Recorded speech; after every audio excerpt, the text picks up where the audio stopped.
స్తోత్రం. Praise the lord. ప్రతిరోజు దేవుని వాగ్దానం వింటూ బలపడుతున్న నా ప్రియమైన దేవుని బిడ్డలకి నా వందనాలు. ఈ ఉదయకాలమున పరిశుద్ధాత్మ దేవుడు మనతో మాట్లాడుతున్న వాగ్దానం ఇదే. యోవేలు 2వ అధ్యాయం 26-27 వచనాలు. నా జనులు ఇక ఎన్నటికీ సిగ్గునొందరు.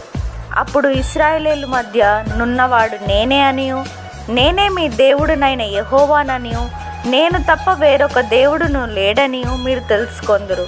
నా జనులు ఇక ఎన్నడను సిగ్గునొందకయుందురు. ఆమేన్.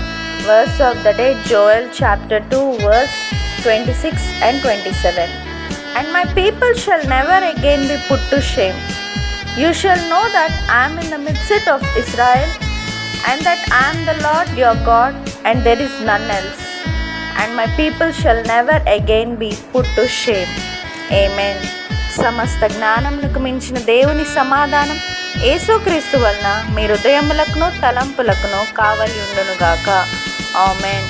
Put God first in your life, then you will bless with abundant blessings. Amen.